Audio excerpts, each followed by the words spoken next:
Hi hello నమస్తే welcome to విజయ మా ఊరు ఆడియో బుక్స్ ఛానల్. నేను విజయలక్ష్మిని. ఫ్రెండ్స్, నవల స్రవంతిలో యండమూరి వీరేంద్రనాథ్ గారి తులసి దళం నవల ఆడియోగా వినిపిస్తున్నాను కదా. మరి ఈరోజు తులసి దళం నవల ఆడియో 3వ భాగం వినిపించబోతున్నాను. మరి కథలోకి వెళ్లే ముందు ఒక చిన్న రిక్వెస్ట్, ఆడియో పూర్తిగా వినండి. నచ్చితే గనక తప్పకుండా లైక్ చేయండి. మీ లైక్ నాకు చాలా ఇంపార్టెంట్, ఎందుకంటే చాలా ఎంకరేజింగ్గా ఉంటుంది. అలాగే ఈ ఆడియో మీద తప్పకుండా మీ అభిప్రాయాన్ని తెలియచేయండి. మరి ఇక కథలోకి వెళ్ళిపోదాం, పదండి. శ్రీధర్ కళ్ళు విప్పేటప్పటికీ తెల్లటి గోడలు, పక్కన రక్తం బాటిలు, హడావిడిగా తిరుగుతున్న నర్సులు కనిపించారు. తల కొద్దిగా పక్కకి తిప్పి చూస్తే శోకదేవతల భార్య అస్పష్టంగా కనిపించింది. శారదా అన్నాడు. అతడికి స్పృహ రావడం చూసి ఆమె మొహం విప్పారింది. చప్పున కుర్చీలోంచి లేచి అతడి దగ్గరికి రాబోతుంటే డాక్టర్ వారించాడు. బాటిల్ సరిచేసి ఇంకో ఇంజెక్షన్ ఇచ్చే లోపులో శ్రీధర్ మరింత తేరుకుని ఐఎమ్ ఆల్ రైట్ డాక్టర్ అన్నాడు. డాక్టర్ నవ్వి yes now you can talk అన్నాడు. Thank you doctor. నాకు కాదు, దేవుడికి చెప్పాలి. అంత ఎత్తు నుంచి పడి సర్వైవ్ అవ్వడం కేవలం మీ శ్రీమతి అదృష్టం అన్నాడతను. భార్యాభర్తల చూపులు ఒక్క క్షణం కలుసుకుని విడిపోయాయి. శ్రీధర్ కూడా నవ్వి ఎంతకాలం నుండి నేను ఇలా ఉన్నాను, ఇంకా ఎంతకాలం ఉండాలి, ముందు ఆ ప్రశ్నలకు సమాధానం చెప్పండి అన్నాడు. 2 రోజులైంది, వారం రోజులుండాలి అని డాక్టర్ వెళ్ళిపోయాడు. గదిలో నిశ్శబ్దం మిగిలింది. మాట్లాడే నిశ్శబ్దం.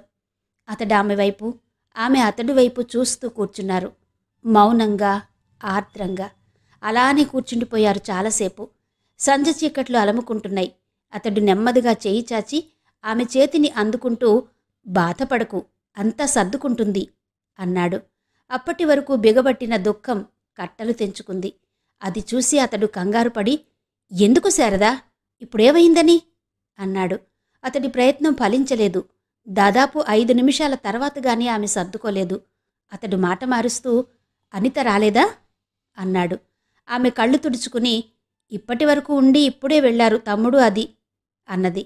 ఓ క్షణం ఆమెని ఈ ఆలోచనల నుంచి తప్పించడం కోసం అనితని తమతో పాటు తీసుకెళ్లాలా, ఇక్కడే హాస్టల్లో ఉంచాలా అన్న విషయం గురించి మాట్లాడాడు. నారాయణరావుకి ఇవ్వాలన్న ఆశ ఆమెకుంది. కానీ మూగవాడు, చదువు రానివాడు అయిన తన తమ్ముడికి అనితను చేసుకునే ప్రసక్తి తీసుకురాలేకపోయింది. 5 రోజులు గడిచాయి. శ్రీధర్ లేచి స్టిక్ సాయంతో గదిలో తిరగలుగుతున్నాడు. 2 రోజుల ముందే అతన్ని పంపడానికి నిశ్చయం జరిగింది. ఆ రోజే అతన్ని డిశ్చార్జ్ చేసేది. పక్క మీద కూర్చొని టుమారో మ్యాగజైన్ చదువుతున్నాడు. శారద పక్కనున్న బల్ల మీద కూర్చుని బత్తాయి పండు వలుస్తోంది. హౌ ఆర్ యూ అంటూ డాక్టర్ వచ్చి కుర్చీలో కూర్చున్నాడు. ఫైన్, థ్యాంక్ యూ డాక్టర్ అన్నాడు. డాక్టర్ రూమ్ కలియ చూసి ఇక్కడ మీకు బాగానే ఉంది కదూ అన్నాడు ఇంగ్లీష్లో. Homely doctor, thank you. ఈరోజు మిమ్మల్ని డిశ్చార్జ్ చేస్తాం. అవునట, డాక్టర్ మాధుర్ చెప్పారు. డాక్టర్ ఏదో చెప్పబోయి ఆగాడు. కొంచెం తటపటాయింపు. శ్రీధర్ అది గుర్తించలేదు. ఇప్పుడెలా ఉంది మీకు అని అడిగాడు డాక్టర్. పెర్ఫెక్ట్లీ ఫైన్ హుషారుగా అన్నాడు శ్రీధర్. వీలైతే రేపటి నుంచి ఆఫీస్కి వెళ్ళిపోదామనుకుంటున్నాను అన్నాడు. ఫైన్ అన్నాడు డాక్టర్. శ్రీధర్, మీ పిల్లలెవరూ కనిపించరే? బత్తాయి తొనలు వలుస్తున్న శారద చప్పున తలెత్తింది. శ్రీధర్ తల వంచుకుని మాకింకా పిల్లలు లేరు డాక్టర్ అన్నాడు. డాక్టర్ కదిలిపోయి సారీ, వెరీ సారీ అన్నాడు. శ్రీధర్ సర్దుకున్నాడు. It's all right doctor. మళ్ళీ నిశ్శబ్దం. దాన్ని భంగపరుస్తూ చాలా అదృష్టవంతులు మీరు అన్నాడు డాక్టర్. అవును, శ్రీధర్ నవ్వాడు. అప్పుడే నా భార్య తిరుపతి అంటోంది కూడా. డాక్టర్ నవ్వలేదు. ఆ పడడం కొద్దిగా పక్కకి పడ్డా, తలకి గాని కాళ్లకు గాని ముందు పడ్డా చాలా పెద్ద ప్రమాదం జరిగి ఉండేది అన్నాడు డాక్టర్. సిక్స్ సెన్స్ చెప్పింది డాక్టర్ గారు. ఎక్కడో చదివినట్టు గుర్తు. అది సమయానికి జ్ఞాపకం వచ్చింది. వెల్లకిలా పడితే ప్రమాదం తక్కువట. గాలిలో డైవ్ చేసి వెన్నెముక ముందు నేలకు తగిలేటట్టు ఫీడ్ చేశాను 100 మంది ప్రేక్షకుల సమక్షంలో అని భార్య వైపు చూశాడు. శారద నవ్వింది. డాక్టర్ చూడకుండా పెదవులు సున్నాగా చుట్టి క్షణంలో 1000వ వంతున భార్యకో సందేశం అందించాడు. చాలా సున్నితంగా దాన్ని రిసీవ్ చేసుకుంది శారద. చాలా మంచి పని చేశారు, లేకపోతే ప్రాణాలే పోయుండేవి. ప్రాణం ముఖ్యం కదా మనకి. శ్రీధర్, సారీ చెప్పవలసి వచ్చినందుకు. నేను బాధపడుతున్నాను. మీ వెన్నెముకకి దెబ్బ తగిలింది. మీకిక పిల్లలు పుట్టరు. అయినా దాంట్లో విచారించాల్సిన విషయమేం లేదు. చాలా జీవితం మీ ముందుంది. ఓ పాపని పెంచుకోవచ్చు. ఎంతో అదృష్టం ఉండబట్టే మీరు బ్రతికారు. Be happy Sridhar. Don't be depressed. తొందరగా చెప్పి వెళ్ళిపోయాడు డాక్టర్. ఎర్రటి సంధ్యాకిరణం ఆ గదిలో నుంచి అతడి మొహం మీదకు సూటిగా పడుతుంది. అతడు కదల్లేదు. అలాగే నిశ్చలంగా ఉండిపోయాడు. మెదడులో ఎక్కడో పర్జన్య ఘోష. శారద ఏడవదే? ఏడుస్తే, ఓదారుస్తే అది సంతృప్తి. ఆమె కూడా నిశ్చలంగా అలాగే ఉండిపోవడం అతడికి భయాన్ని కలిగిస్తుంది. మాట్లాడు శారదా, కనీసం ఏడువు. నీ దేవుడు మన మీద ఆడిన చదరంగపు ఆటకి గుండెలు పగిలేలా ఏడు. నవ్వొచ్చింది. వస్తూనే ఉంది. పిచ్చి. ఏముంది శారదా నీకు మనసులో? చెప్పవు? భర్తని కదా. భర్త భార్య చేతుల్లో అందుకోవడానికి ఓ పాపనివ్వలేని భర్త. అతడున్నట్టుండి బిగ్గరగా నవ్వాడు. ఏడుపుతో కలిసిన నవ్వు. శారద ఆశ్చర్యంగా తలెత్తి చూడలేదు. తల వంచుకుని చేతిలో బత్తాయి పండుకేసి చూస్తూనే ఉంది. నెమ్మదిగా గదిలో చీకటి అలముకుంది. రోజులు నెమ్మదిగా నిస్సారంగా గడుస్తున్నాయి. విశాలమైన భవంతిలో దట్టమైన నిశ్శబ్దం పేరుకుంది. ఎప్పుడూ హుషారుగా ఉండే ఆ భార్యాభర్తలిద్దరూ మౌనంగా నిశ్శబ్దంగా తమ పనులు చేసుకుపోతున్నారు. అతడి ఫ్యాక్టరీకి వెళ్తున్నాడు, వస్తున్నాడు. శారద ఎక్కువగా తన గదిలోనే గడుపుతుంది. పూజ గదిలోకి కూడా వెళ్లటం లేదు. ఒక రకమైన నిరాసక్తత ఆమెను ఆక్రమించుకుంది. ఏదో విపరీతమైన మార్పు తమ ఇంట్లో వచ్చిందని అనిత గుర్తించింది. కానీ అదేంటో అర్థం కావడం లేదు. అయినా ఊరుకుంది. సాయంత్రం 6 అయింది. బాల్కనీలో కూర్చుని శ్రీధర్ విచ్క్రాఫ్ట్ దెయ్యం గురించిన చీకటి ప్రపంచం అనే పుస్తకం చదువుతున్నాడు. ఇంతలో స్కూటర్ చప్పుడైంది. ఈ మధ్య నువ్వు డల్గా ఉంటున్నావు, లోపలికొస్తూ అన్నాడు అబ్రకదబ్ర. శ్రీధర్ నవ్వి ఊరుకున్నాడు. చెప్పు, మనం సాధించలేనిదేమీ లేదు ఈ ప్రపంచంలో అన్నాడు అబ్రకదబ్ర. ఎందుకు లేదు? ఉంది, ఈ అతిశయోక్తులు తగ్గించడం అన్నాడు శ్రీధర్. అటు ఇటు చూసి ముందుకు వంగి రహస్యంగా, నిన్నొక చోటికి తీసుకెళ్తాను, నీ మనసులో కోర్కె నెరవేరే చోటుకి అన్నాడు. శ్రీధర్ అనాసక్తంగా, ఏ చోటు అన్నాడు.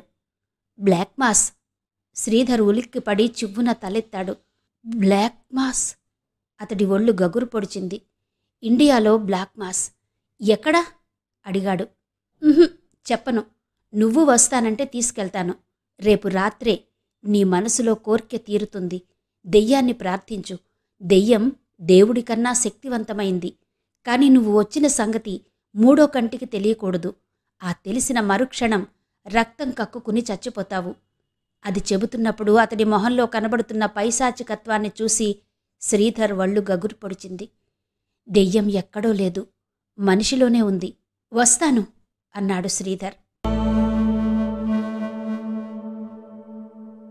అతడి పేరు మార్షల్ అని అబ్రకదబ్రా చెప్పాడు. చాలా భయంకరంగా ఉన్నాడు. పెద్ద గౌను వేసుకున్నాడు. మొహం మీద మాస్క్ ఉంది. భుజాల మీద పట్టీలు ఎముకల్లా ఉన్నాయి. అతడే బ్లాక్ మాస్ని నిర్వహించేది. బ్లాక్ మాస్ 4 అంచెలుగా నిర్వహించబడుతుంది. దెయ్యానికి స్త్రీని అర్పించడం, రైటువల్ డ్యాన్స్, సభ్యుల కోర్కెలు దెయ్యానికి విన్నవించడం, కొత్త సభ్యులను చేర్చుకోవడం. దేవుడికి జరిగే పూజకి వ్యతిరేకంగా ప్రేతాత్మల ప్రార్థన ఇక్కడ జరుగుతుంది. రక్తంతో వేయబడిన ముగ్గు మీద ఉప్పునీటి కళ్ళాపి జల్లుతారు. గదంతా చీకటిగా ఉండాలి. అందుకే ఆ గదిలో నల్ల కొవ్వొత్తుల కాంతి తప్ప ఇంకేదీ లేదు. ఆ కొవ్వొత్తులు మనుష్యుల కొవ్వుతో చేసినవని అబ్రకదబ్రా చెప్పాడు. ఇద్దరూ నిశ్శబ్దంగా చూస్తున్నారు. వాళ్ల కళ్ళు చీకటికి అలవాటు పడుతున్నాయి. బల్లమీద 13 వస్తువులున్నాయి. ఒక పుర్రె, 2 మనిషి తొడ ఎముకలు, ఒక చిన్న క్రాస్, కత్తి, ఇలాంటివే మరికొన్ని. అంతవరకు అడ్డుగా ఉన్న నల్ల కర్టెన్ పెద్ద చప్పుడు చేస్తూ క్రింద పడిపోయింది. ఆ చప్పుడు మరి ఆగలేదు. చెవుల్ని బద్దలు కొడుతూ డ్రమ్స్ చప్పుడు వినిపించసాగింది. వాళ్ల చెవులు వినడం లేదు, కళ్ళు చూస్తున్నాయి. జారిన కర్టెన్ వెనుక ఒకామె నగ్నంగా నిలుచుని ఉంది. హైప్రిస్టెస్ అన్నాడు అబ్రకదబ్ర గుసగుసలాడుతున్నట్టు. ఇంతలో 2 ఆడవాళ్లు ఒక 16 ఏళ్ల అమ్మాయిని తీసుకొచ్చారు. సుకుమారంగా, ముట్టుకుంటే కందిపోయేలా ఉంది ఆ అమ్మాయి. ఆమె వంటి మీద నూలు పోగులేదు. ఆమె కళ్ళు శూన్యంలోకి చూస్తున్నాయి. బాగా గంజాయి తాగినట్టుంది. మ్యూజిక్ మరింత ఎక్కువైంది. త్రికోణపు ఆకారంలో కర్టెన్ మడవబడింది. అమ్మాయిని దానిమీద పడుకోబెట్టారు. ఆమె కాళ్ల మధ్య మార్షల్ నిలబడి ఉన్నాడు. అతడి చేతిలో నల్లటి కొవ్వొత్తి. అతడి గౌను మీద కాంతి నల్లగా ప్రతిబింబిస్తోంది. అతడి 2వ చేతిలో విరిగిన క్రాస్ ఉంది. క్రీస్తుని సిలువ వేసిన క్రాస్ సగంలో విరవబడింది. మాస్క్ వెనక నుంచి అతడి కళ్ళు క్రూరంగా కనబడుతున్నాయి. ఒక నల్లకోడిని అక్కడకు తీసుకొచ్చారు. బల్లమీదున్న కత్తితో ఒకే ఒక దెబ్బతో దాని మెడ ఎగిరి దూరంగా పడింది. ఫౌంటైన్లో నుంచి చిమ్మినట్టు రక్తం ఎగసి వెల్లకిలా పడుకున్న అమ్మాయి పొత్తి కడుపును తడిపింది. డ్రమ్స్ ధ్వని ఎక్కువైంది. అతడు 4 దిక్కులకి తిరిగి బిగ్గరగా అన్నాడు ఇంగ్లీష్లో, ప్రేతాత్మలని నమ్ముకున్న మనుష్యులు తమ ఆరాధ్య దైవాలని పిలుస్తున్నారు. రమ్మని అభిమానంతో ఆజ్ఞాపిస్తున్నారు. దేవుణ్ణించి మిమ్మల్ని రక్షించడానికి, ఈ ఉపాసన నిర్విఘ్నంగా జరగడానికి మీరు రావాలి. రండి. డ్రమ్స్ మ్యూజిక్ ఎక్కువైంది. ఎక్కడి నుంచి వస్తోందో తెలీదు గాని గాలి హోరుమని చప్పుడు చేస్తూ వీస్తోంది. జుట్టు విరబోసుకున్న మనుష్యులు చీకట్లో దెయ్యాల్లా ఉన్నారు. అంత గాలిలోనూ కొవ్వొత్తులు ఆరకపోవడం చిత్రంగా ఉంది. కొందరు ఏడుస్తున్నారు, కొందరు నవ్వుతున్నారు. సగం ఉన్మాదంలో ఉన్నారు. అయినా నాట్యం చేస్తూనే ఉన్నారు. వర్తులాకారంగా ముగ్గు చుట్టూ తిరుగుతున్నారు. ముగ్గు మధ్యలో ఆమె పడుకుని ఉంది.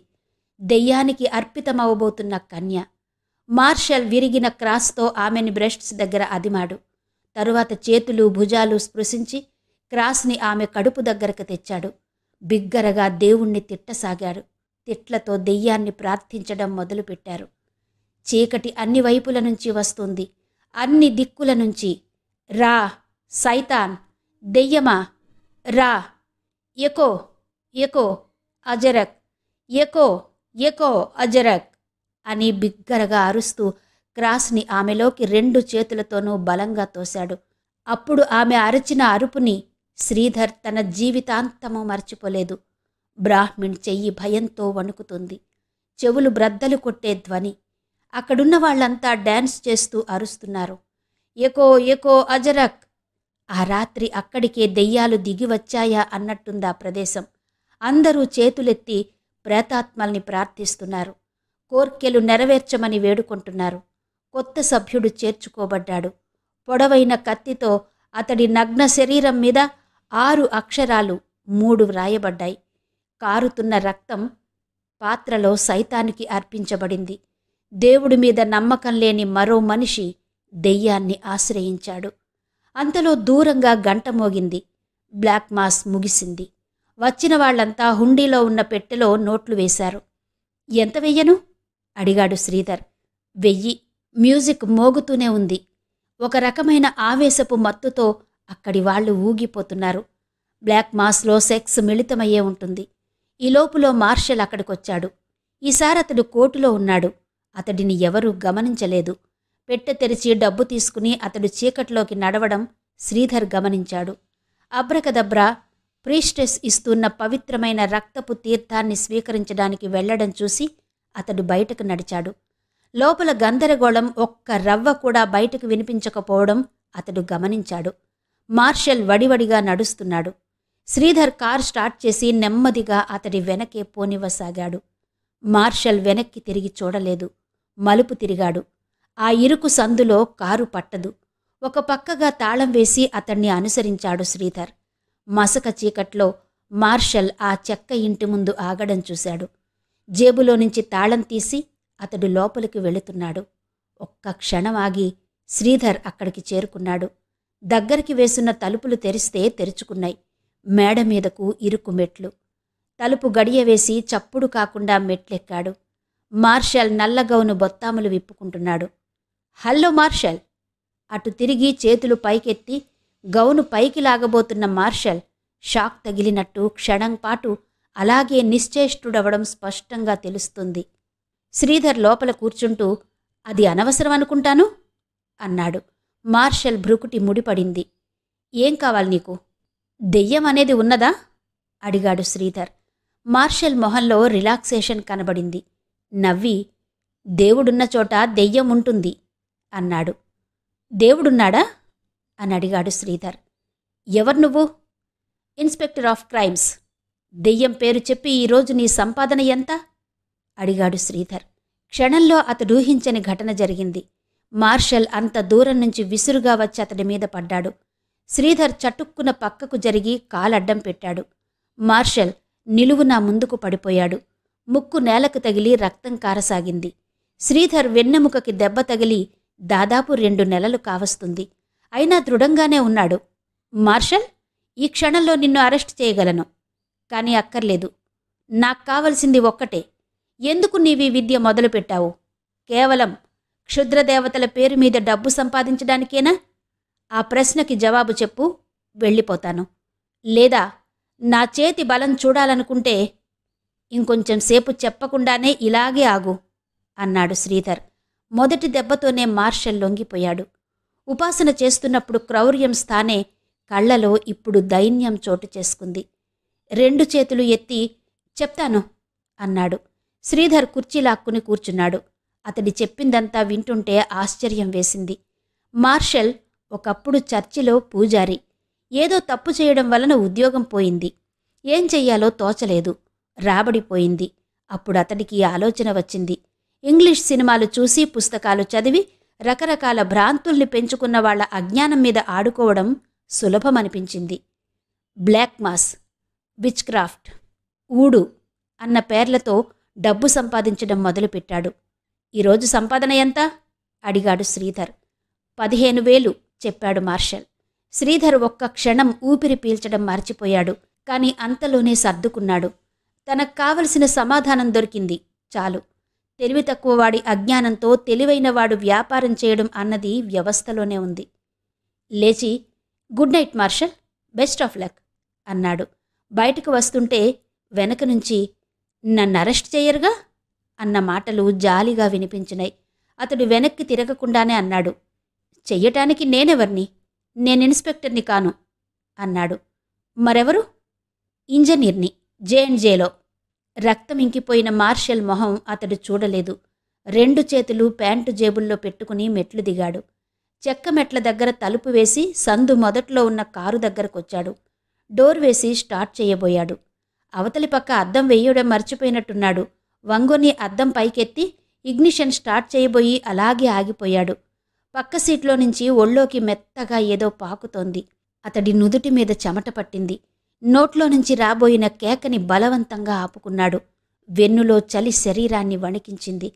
కదలకుండా అలాగే ఉండి నెమ్మదిగా చేతిని క్రిందికి జార్చాడు. చీకట్లో అడుగున ఏమీ కనిపించడం లేదు. చేతివేళ్లు జరుగుతున్న దానికి తగలగానే పట్టుకుని వెనక సీట్లోకి విసరబోయాడు. కుయ్యోమన్న శబ్దం. చేతికి తగిలిన బొచ్చు. ఎత్తి వెలుగులో చూస్తే బొద్దుగా అందంగా ఉన్న కుక్కపిల్ల. పుట్టి ఎంతో కాలం కాలేదనుకుంటా. చలికి వణుకుతోంది. అతడి పెదవుల మీద సన్నగా నవ్వు కదిలింది. దాన్ని అలాగే ఒళ్ళో ఉంచుకుని కారు స్టార్ట్ చేశాడు. ఆ క్రితం రోజు చదివిన పుస్తకంలో వాక్యం జ్ఞాపకమొచ్చింది. పిల్లి దెయ్యానికి ప్రతీక, కుక్క దానికి వ్యతిరేకం. అవి దెయ్యాల్ని తొందరగా పసిగడతాయట. దెయ్యాల్ని పసిగట్టినా కట్టకపోయినా దెయ్యాల్లాంటి దొంగల్ని పసిగడతాయి. ఉండని అనుకున్నాడు శ్రీధర్. అతడింటికి చేరుకునేసరికి రాత్రి 1 గంట దాటుతుంది. ఆ సమయంలో ఇంట్లో అన్ని దీపాలు వెలిగి ఉండడం చూసి అతడి భ్రుకుటి ముడిపడింది. మనసేదో అపశకునాన్ని సూచించింది. కారు పోర్టుకోలో ఆపుచేసి కుక్కపిల్లతో సహా దిగాడు. తలుపు వేస్తూ ఉంటే నారాయణరావు కనబడ్డాడు. ఈవేళప్పుడు ఇతనెందుకు మెలకువగా ఉన్నాడు? అతడేదో చేతులతో సైగ చేస్తున్నాడు. అర్థం కాలేదు. కాని ఏదో అయింది. శ్రీధర్ వడివడిగా లోపలికి వెళ్లటం కోసం మెట్లెక్కబోయాడు. అప్పుడు వినిపించింది ఒక పెద్ద కేక, గుండెలవిసిపోయేలా. ఆ భవంతి చుట్టూ ఉన్న పెద్ద పెద్ద చెట్ల మధ్య ఆ శబ్దం 2 సార్లు ప్రతిధ్వనించింది. అతడు స్థాణువై నిలబడిపోయాడు. ఆ కేక శారదది. అతడు నారాయణరావు వైపు చూశాడు. అవే నిస్తేజమైన కళ్లతో అతడు ఏ భావమూ లేకుండా ఉన్నాడు. లాగిపెట్టి కొట్టాలన్న కోపాన్ని, ఉక్రోషాన్ని అణుచుకుని లోపలికి పరిగెత్తాడు. గదిలో నుంచి అనిత బయటకొచ్చింది. వదినకి కడుపు నొప్పొచ్చింది రాత్రి 11ంటికి. డాక్టర్ దమయంతి గారున్నారు లోపల. డాక్టర్ ఇంటికొచ్చేటంతగా కడుపు నొప్పి. వడివడిగా అతడి లోపలికి వెళ్లేసరికి డాక్టర్ ఇంజెక్షన్ ఇవ్వడం పూర్తి చేసింది. శారద అప్పుడే మత్తులోకి జారుకుంటోంది. 5 నిమిషాలామెను గమనించి బయటకొస్తూ, ఇంకేం పర్లేదు, పొద్దునకి అంతా సర్దుకుంటుంది అంది డాక్టర్. ఆమె కారు దగ్గరకు వెళుతుంటే, థ్యాంక్యూ డాక్టర్ అన్నాడు శ్రీధర్. అండ్ సారీ ఇన్కన్వీనియన్స్ అని కూడా చెప్పాడు. ఆమె కారు ఎక్కింది. No, it's my duty. రేపు మిమ్మల్ని కలుసుకుంటాను శ్రీధర్ అన్నదానికి సమాధానం చెప్పకుండా ఆమె అంది. శ్రీధర్? అతడు ఆమె వైపు చూశాడు. చాలా అదృష్టం. కానీ ఇంకో 6 నెలలు ఆమెను కళ్లలో పెట్టుకుని చూసుకోవాలి. అఫ్కోర్స్ ఆమెకిప్పుడేం పర్వాలేదు, కానీ ఇంకో 6 నెలల పాటు జాగ్రత్త. కొద్దిలో అబార్షన్ తప్పింది. ఆమె కారు కదిలింది. అబార్షన్? అతడికి క్షణంపాటు ఏమీ అర్థం కాలేదు. అర్థమైన తర్వాత అతడు ఆనందంతో పెద్దగా కేక పెట్టబోయాడు. తన వయస్సు జ్ఞాపకం వచ్చి సిగ్గుపడ్డాడు. లోపల్నుంచి ఆనందం తెరలు తెరలుగా తన్నుకు వస్తోంది. చేతుల మధ్య శారద లేదు. ఉన్న కుక్కపిల్లని ముద్దులతో ఉక్కిరిబిక్కిరి చేశాడు. విషాదంగా ఉన్నప్పుడు టైం ఎంత నెమ్మదిగా గడుస్తుందో దానికి వ్యతిరేకంగా ఆనందంగా ఉండగా రెప్పపాటలో రోజు దొర్లుతుంది. 6 నెలలు గిర్రున తిరగడానికి అరక్షణం చాలు. 6 ఏళ్లకి మరో అరక్షణం. మరీ అంతగా ముద్దు పెట్టుకోకండి, ఉక్కిరిబిక్కిరి అయిపోగలదు అంది శారద. ఏం పర్లేదోయ్, మనకిందులో 14 సంవత్సరాల ఎక్స్పీరియన్స్ ఉంది అన్నాడు శ్రీధర్ తులసిని క్రిందికి దించుతూ. స్కూల్ గౌను మార్చుకోవడానికి లోపలికి పరిగెత్తింది తులసి. పాప పెద్దదవుతుంది, ఇంకా ఈ జోకులు మానేయాలి మీరు అంది శారద అటే చూస్తూ. 12 ఏళ్ల వరకు అంటే ఇంకో 5 ఏళ్ళు వచ్చే వరకు పర్వాలేదులే. నీలాంటి అమ్మాయి అయితే ఇంకో 10 ఏళ్ల వరకు అంటే 20 ఏళ్ల వరకు అసలేమీ. తన మొదటి రోజు జ్ఞాపకం వచ్చి సిగ్గుపడిందా మాటలకు శారద. ఈ లోపులో తులసి వచ్చి తండ్రి ఒళ్ళో చేరింది. ఈరోజు ఏం చెప్పారమ్మా? జుట్టు సవరిస్తూ అడిగాడు కూతుర్ని. The star in the night. భార్యాభర్తలిద్దరూ శ్రద్ధగా విన్నారు. అంతలో కిటికీల్లో నుంచి బయట తోటలో అనిత కనబడింది. వళ్ళోంచి కిందికి దూకి బయటకు పరిగెత్తింది తులసి. శారద కూడా బయటకు వెళ్ళింది. అతనొక్కడే మిగిలాడు. ఎంత వేగంగా కదులుతున్నాయి రోజులు. ఒక్క పాప, తన ఛాయని సంతరించుకుని ఉద్భవించిన ఈ చిన్న పాప ఎంత బలంగా ఈ ఇంట్లో అందరి మనసుల్లోనూ ముద్ర వేస్తుంది. ఏ ఒడుదుడుకులు లేకుండా, ఏ విషాదము లేకుండా, ఏమీ లేకపోవడం కూడా ఎంతమంది జీవితాల్లో సాధ్యమవుతుంది. శారద అనిత బయట షటిల్ ఆడుతున్నారు. పాప ఎంపైరింగ్ చేస్తుంది. కిటికీలో నుంచి అతడు చూడసాగాడు. భూమి ఆకాశం కలిసే చోట్నుంచి సంధ్య మేలిముసుగు సవరించుకుంటూ వస్తోంది. తన ఆలోచనల ప్రాంగణంలో అతడు. అనితకి పెళ్లి చెయ్యాలి, అదొక్కటే తన బాధ్యత. నిజానికి అదో పెద్ద బాధ్యత కాదు. కానీ నారాయణరావు అతడికిచ్చి చేస్తే శారద సంతోషిస్తుంది. ఈ విషయం ఎప్పుడూ వెల్లడించలేదు. కానీ ఆమె తెలివైంది. నారాయణరావు చదువు మాట లేనివాడు. కేవలం ప్రేమ తిండి పెడుతుందా? కానీ జీవితంలో కావలసింది తిండొక్కటే కాదుగా. అయినా ఈ సమస్య తనది కాదు, అనితది. అవును, అనితది. తననే అడగాలి. అతడు బయటకొచ్చాడు. ఆడతారా? అడిగింది శారద. పాప స్టూల్ మీద నుంచి దూకి, నువ్వు నేను ఓ జట్టు నాన్నా అంది. శ్రీధర్ తలూపాడు. గేమ్ మొదలైంది. మొదటి 5 పాయింట్లు శ్రీధర్ జట్టుకే వచ్చినాయి. కానీ ఆ తర్వాత శారద షటిల్ని కొట్టడానికి ఎత్తిన చెయ్యి తాలూకా భంగిమ ఆటకన్నా ఇంట్రెస్టింగ్గా ఉండడంతో మరొక్క పాయింటు రాలేదు. నువ్వు సరిగ్గా ఆడడం లేదు నాన్నా అంది తులసి. తెలుస్తూనే ఉంది కదమ్మా. శారదకు కూడా తెలిసింది. అనితే గుర్తించలేదు. పోనీ నేను పాప ఉంటాం అంది. శ్రీధర్ ఒప్పుకోలేదు. అతడి కారణాలు అతడికున్నాయి. కొద్దిగా చీకటి పడింది. ఆటలో ఓడిపోయిన దృష్ట్యా పాప తన కిడ్నీ బ్యాంకులో ఉన్న డబ్బుతో అందర్నీ సినిమాకి తీసుకెళ్తానన్న నిర్ణయాన్ని అందరూ ఏకగ్రీవంగా ఆమోదించారు. చాలా విశాలమైన మనసుతో అనిత సినిమా హాల్లో అందరి సాదర ఖర్చు భరిస్తానని వెల్లడి చేసింది. ఈ శుభ సమయంలో శారద తను కారు డ్రైవ్ చేయడానికి భర్తని పర్మిషన్ అడిగింది. దానికి శ్రీధర్ ఒప్పుకున్నాడు. కానీ అనిత పాప తీవ్రమైన అభ్యంతరాలు తెలిపారు. అయినా శ్రీధర్ తన వీటో పవర్ ఉపయోగించి తీర్మానం నెగ్గేలా చేశాడు. సినిమా నుంచి వచ్చాక ఆ రాత్రి డిన్నర్లో శారద ఆరోగ్యం ప్రసక్తి వచ్చింది. పాప పుట్టిన తర్వాత ఆమె ఆరోగ్యం కొద్దిగా పాడైన మాట నిజమే. అయితే దాన్ని బయటపడనివ్వకుండా కప్పిపుచ్చుతుంది. తల్లిని వదిలి ఓ 10 రోజులు ఉండడానికి పాప ఒప్పుకుంది. గాలి మార్పు కోసం ఎక్కడికైనా వెళ్లడానికి నిర్ణయం జరిగింది. తరువాత ఎవరి గదుల్లోకి వారు వెళ్ళిపోయారు. రాత్రి 11 అయింది. వెన్నెల మసగ్గా పడుతుంది. వాతావరణం ప్రశాంతంగా ఉంది. ప్రశాంతంగా. తుఫాను వచ్చే ముందు ప్రశాంతత. కిటికీ తెరల్ని సర్ది అనిత టేబుల్ దగ్గరకు వెళ్ళింది. మెయిన్ లైట్ ఆర్పి బెడ్ లైట్ వేసింది. ర్యాక్లో పుస్తకాలు, టేబుల్ మీద బుద్ధుడి బొమ్మ, నిశ్చలంగా ఉన్న కిటికీ తెర. ఆ గదే స్టిల్ ఫోటోలా ఉంది. ఆ నిశ్చలత్వాన్ని భరించలేక సన్నగా టేప్ రికార్డర్ పెట్టింది. మళ్ళీ అదే టేప్, ముఖేష్ది. జాన్ చలే జాతే హై కహా, జాన్ వాలే. అనితకి ఆ రోజు చదవాలనిపించలేదు. అలాగే పక్క మీద వాలిపోయింది.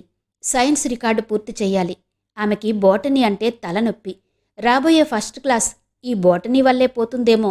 దూరంగా గేటు తీసిన చప్పుడు. నారాయణరావు వస్తున్నాడు. ఆమె ఆలోచనలు అతని మీదికి మళ్ళినై. జాలి. అదే సమయంలో ఆమె గురించి ఇంకో గదిలో శ్రీధర్ భార్యతో చర్చిస్తున్నాడు. అంతేనంటావా? అన్నాడు శ్రీధర్. ఎలా? Anitha first class student. ఇతడికేమో మాట కూడా రాదు. ఆమె జాలిగా అంది. ఆమె కూడా తన పంధాలోనే ఆలోచిస్తున్నందుకు అతడికి సంతోషం వేసింది. అయినా పూర్తి సంతోషానికి ఎక్కడో ఏదో అడ్డుపడుతుంది. ఆ శక్తి నారాయణరావు కళ్ళలోనే ఉందా? లేక అతడికి జరుగుతున్న అన్యాయం పట్ల తన గిల్టీ కాన్షియస్నెస్సా?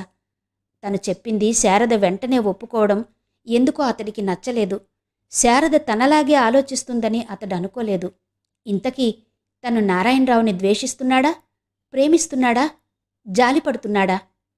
ఈ సంభాషణంతా మొదలవడానికి 10 నిమిషాల ముందే నారాయణరావు ఇంటికొచ్చాడు. విశాలమైన డైనింగ్ టేబుల్ ముందు ఒక్కడే కూర్చుని నిశ్శబ్దంగా భోజనం చేశాడు. రామయ్య కూడా అతడి కోసం ఎదురు చూడలేదు. అతడు భోజనం పూర్తి చేసి మేడ మీది కారిడార్లో నడుస్తూ ఉండగా తన ప్రసక్తి వినబడింది. ఆగి పూర్తిగా విన్నాడు. చాలా రోజుల తర్వాత అతడి మొహంలో ఒక భావం, ఒక ఛాయ కనబడింది. చాలా విషాదకరమైన ఛాయ. అయితే అది క్షణం మాత్రమే. క్షణంలో అతను మామూలు మనిషి అయిపోయాడు. అక్కడి నుంచి కదిలిపోయాడు. అదే సమయానికి అనిత తన గదిలో వెల్లకిలా పడుకుని పైకప్పుకేసి చూస్తూ ఉంది. తలుపు కిర్రున చప్పుడైతే తల తిప్పి చూసింది. మసక చీకట్లో ఒక ఆకారం నెమ్మదిగా తలుపు తోసి గుమ్మం దగ్గర నిలబడింది. అనిత కెవ్వున అరవబోయి ఆగిపోయింది. నారాయణరావు. ఏంటి బావా? అడగబోయి ఆగింది. అతడి మొహంలో ఏదో భావం ఆమెని మాట్లాడనివ్వలేదు.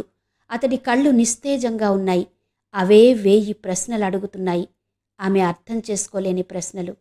పక్క మీద సగం లేవబోయి ఆగిపోయిన ఆమె అలాగే నిశ్చలంగా ఉంది. అతడు అచేతనంగా ఆమె వైపు చూసి నెమ్మదిగా వెనక్కు తిరిగి తలుపు దగ్గరగా వేసి వెళ్ళిపోయాడు. అతడెందుకొచ్చాడో, ఏమీ చెప్పకుండా ఎందుకు వెళ్ళిపోయాడో ఆమెకు అర్థం కాలేదు. అర్థం కాదు కూడా. ఇంతవరకు యండమూరి వీరేంద్రనాథ్ గారి తులసిదళం నవల ఆడియో 3వ భాగం విన్నారు కదా. మరి ఈ ఆడియో మీకు నచ్చిందనే అనుకుంటున్నాను. తప్పకుండా ఆడియో మీద మీ అభిప్రాయాలు తెలియజేస్తారు కదా. మరి తప్పకుండా లైక్ చేయడం కూడా మర్చిపోకండి. అలాగే కామెంట్ చేయడం కూడా. తరువాత భాగంతో మళ్ళీ మీ ముందుకు వస్తాను. అంతవరకు సెలవు. నమస్తే.